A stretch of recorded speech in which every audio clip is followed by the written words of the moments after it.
അല്ല, നമ്മുടെ പഴയ ലാലേട്ടനെ തിരിച്ചിട്ടതിൻ്റെ ഒരു ഹാങ് ഓവറിൽ നിൽക്കുകയാണ്. ഭയങ്കര സന്തോഷം. കാരണം നമുക്ക് മിസ് ചെയ്തൊരു ലാലേട്ടൻ ഉണ്ടല്ലോ, ലാലേട്ടനെ ഇപ്പോൾ കാണാൻ സാധിച്ചു. അതിൽ വളരെ സന്തോഷമുണ്ട്. ഞങ്ങൾ അതിനു വേണ്ടിയാണ് ഇത് കയറിയത്. ഇന്നലെ ആ പോസ്റ്റർ കണ്ടിട്ടാണ് ബുക്ക് ചെയ്ത് ഇന്ന് കൊണ്ടാട്ടം കാണാൻ വേണ്ടി മാത്രം തിയേറ്റർ വന്നത്. ലാലേട്ടൻ്റെ സിനിമകൾ ഇതുവരെ കണ്ടിട്ടില്ലാത്തവരാണ്, അല്ലെങ്കിൽ മലയാള സിനിമ എന്താണെന്ന് അറിയാത്തവരാണ്. അത് ലാലേട്ടനെ അഭിനയിക്കാനൊന്നും അറിയത്തില്ലെന്ന് പറയുന്നവർ തീർച്ചയായിട്ടും സിനിമ കണ്ടിട്ടില്ലെന്ന് എനിക്ക് പറയാനുള്ളൂ. അതിനപ്പുറത്തോട്ടൊന്നും പറയാനില്ല. കാരണം അതിലുള്ള ചില സീനൊക്കെ കണ്ടു കഴിഞ്ഞാൽ ഈ കളിയാക്കിയവർ തന്നെ സത്യം പറഞ്ഞാൽ അവർക്കുള്ള ഒരു അടിയാണ്. കാരണം ആ ജയിൽ സീനൊക്കെ ആണെങ്കിൽ അതൊക്കെ കാണുമ്പോൾ തന്നെ ആ ഒരു പഴയ ലാലേട്ടനെ കാണാൻ പറ്റി. സംഭവം സെറ്റാണ്.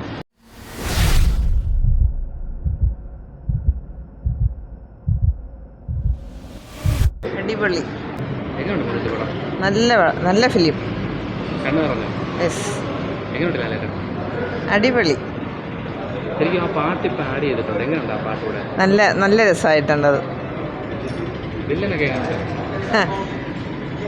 നല്ല അഭിനയം.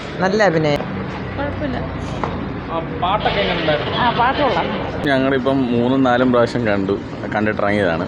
അതിപ്പോൾ ഞങ്ങൾ പ്രത്യേകിച്ച് എന്തെങ്കിലും പറയേണ്ട ആവശ്യമാണെന്ന് തോന്നുന്നില്ല. കൊണ്ടാട്ടം പക്ഷേ ഏറ്റവും ആദ്യമാണ് ആഡ് ചെയ്തത്. അപ്പം ഇതെവിടെ പ്ലേസ് ചെയ്യുമെന്നുള്ളത് ഞങ്ങൾക്കൊരു സംശയം ഉണ്ടായിരുന്നു.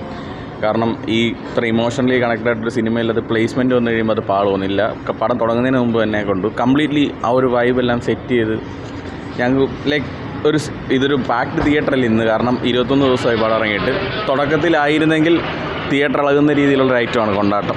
പാട്ടിന് വേണ്ടി ഇനി ആളുകൾ കയറുകയാണ്. തീർച്ചയായിട്ടും ഞങ്ങൾ അതിനു വേണ്ടിയാണ് ഇത് കയറിയത്. ഇന്നലെ ആ പോസ്റ്റർ കണ്ടിട്ടാണ് ബുക്ക് ചെയ്ത് ഇന്ന് കൊണ്ടാട്ടം കാണാൻ വേണ്ടി മാത്രം തിയേറ്റർ വന്നത്. അതൊരു മോഹൻലാൽ സിനിമയ്ക്ക് ഫുള്ളി പോസിറ്റീവ് വന്നു കഴിഞ്ഞാൽ മലയാളം ബോക്സ് ഓഫീസിൽ എന്താണ് നടക്കുന്നതെന്ന് കേരളം വീണ്ടും ലോക്ക്ഡൗണിന് ശേഷം ലാലേട്ടനെ ഇങ്ങനെ കണ്ടിട്ടില്ലാത്ത കുറേ ആളുകളുണ്ട്. അവരെല്ലാം ലാലേട്ടൻ ആരാണെന്ന് തിരിച്ചറിയുന്ന ഒരു സിറ്റുവേഷനാണ്. അത്രയും മാത്രമേ ഉള്ളൂ. ഈ ഒരു പടം ശരിക്കും ഒരു 3-4 വട്ടം കാണാനുള്ള തീർച്ചയായിട്ടും. ഇത് ഞാൻ പറഞ്ഞല്ലോ, എൻ്റെ ഫ്രണ്ട് അവൻ 4ാമത്തെ പ്രാവശ്യമാണ്, ഞാൻ 3ാമത്തെ പ്രാവശ്യമാണ്. ഇപ്പോൾ ഞങ്ങൾ പറഞ്ഞിട്ടിറങ്ങിയായിരുന്നു കുറച്ചുകൂടെ ഒരു ക്രൗഡ് ഉണ്ടായിരുന്നു. ഒരു പ്രാവശ്യം കൂടെ കയറാനുള്ള എല്ലാം ഈ സിനിമയ്ക്കകത്തുണ്ട്. ഒരു 2 ആഴ്ച കൂടി ഒരു കൂട്ടം കാണും. 2 ആഴ്ച ഉണ്ടാവുമെന്ന് അറിയത്തില്ല. കാരണം ഇനി OTTക്ക് സിനിമ പോകുമ്പോഴത്തേന് അതിനകത്ത് വ്യത്യാസങ്ങളുണ്ടാവും. പക്ഷേ ഈ പടം ഫ്രഷാണ്. വീണ്ടും കണ്ടു കഴിഞ്ഞാൽ ഇമോഷൻസ് എല്ലാം വീണ്ടും നമ്മൾക്ക് ഫ്രഷായിട്ട് കാണാൻ പറ്റുന്ന രീതിയിലുള്ള ഒരു സിനിമയാണിത്. ഭയങ്കര പടം. അല്ല, നമ്മുടെ പഴയ ലാലേട്ടനെ തിരിച്ചിട്ടതിൻ്റെ ഒരു ഹാങ് ഓവറിൽ നിൽക്കുകയാണ്. ഭയങ്കര സന്തോഷം. കാരണം നമുക്ക് മിസ് ചെയ്തൊരു ലാലേട്ടൻ ഉണ്ടല്ലോ, ലാലേട്ടനെ ഇപ്പോൾ കാണാൻ സാധിച്ചു. അതിൽ വളരെ സന്തോഷമുണ്ട്. ഫസ്റ്റ് പാട്ട് നല്ല നല്ല പടം. അതെ, നല്ല പടമായിരുന്നു. ലാലേട്ടൻ പറയണ്ടല്ലോ,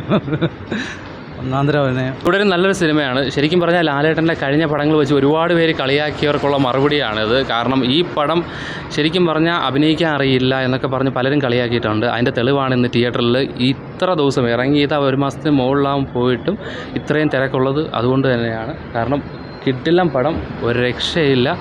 അത് ഞാൻ പറയേണ്ട ആവശ്യമില്ല. കാരണം റിവ്യൂ ഇറങ്ങി അന്ന് തൊട്ട് ഇന്ന് വരെ ഒരു നെഗറ്റീവ് പോലും വരാതെ അത്രയ്ക്ക് നല്ല രീതിയിൽ പോകുന്നൊരു പടമാണ്. ഉറപ്പായിട്ടും കിടിലം പടം, ഒരു രക്ഷയില്ല. പക്ഷേ ശരിക്കും പറഞ്ഞാൽ ഈ പടം എന്ത് പറയാനാണ്, കഴിഞ്ഞ പടങ്ങളൊക്കെ വെച്ച് നോക്കിയപ്പോൾ ചെറിയ നിരാശയുണ്ട്. എന്നാലും ഒത്തിരി തരക്കേടില്ലായിരുന്നു. എന്നാലും ചെറിയ നിരാശ ഉണ്ടെങ്കിലും പോലും അതൊക്കെ മാറ്റി ഒരു നെഗറ്റീവ് പോലും പറയാൻ പറ്റാതെ ലാലേട്ടൻ്റെ കിടിലം തിരിച്ചുവരവാണ്.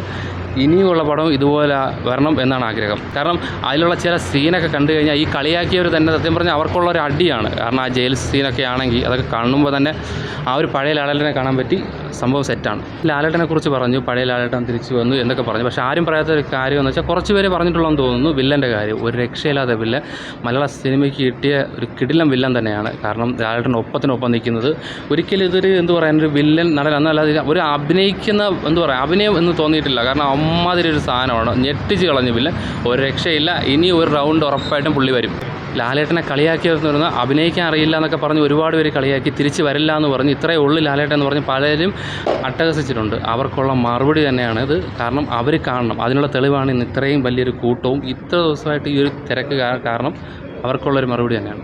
മൊത്തത്തിൽ തുടരത്തിനെക്കുറിച്ച് ഞാൻ പറയേണ്ട ആവശ്യമില്ല. കാരണം ഇറങ്ങിയ അന്ന് തൊട്ട് പോലും ഒരു നെഗറ്റീവ് പോലും വരാതെ ഫുൾ പോസിറ്റീവായിട്ട് വരുന്നത്. കാരണം പല പടങ്ങൾ ഇറങ്ങിയാലും എന്തെങ്കിലും ഒരു നെഗറ്റീവും കാര്യങ്ങളൊക്കെ വരും. പക്ഷേ ഇതിന് ഒരു നെഗറ്റീവ് പോലും ഇല്ല എന്ന് തന്നെയാണ് എടുത്തു പറയത്തൊക്കെ ഉള്ളത്. ശരിക്കും കിടിലം പടം. ലാലേട്ടൻ്റെ തിരിച്ചു വരവെന്നല്ല, പിന്നെ തിരിച്ചു പോക്ക് അങ്ങനെയൊന്നും പറയേണ്ട ആവശ്യമില്ലെങ്കിൽ പോലും ഒരു കിടിലം പടം, ഒരു രക്ഷയില്ലാത്ത പടം. ഇത് ശരിക്കും പറഞ്ഞാൽ ഇപ്പോൾ 200 കോടി 200 അതിൻ്റെ മോളിൽ പോവും. കാരണം കണ്ടവർ തന്നെ വീണ്ടും കാണുകയും ചെയ്യുകയാണ്. പിന്നെ ആ പാട്ടൊക്കെ ഇപ്പം വന്നിട്ടുണ്ട്. ഒരു രക്ഷയില്ല, പടം സെറ്റ്.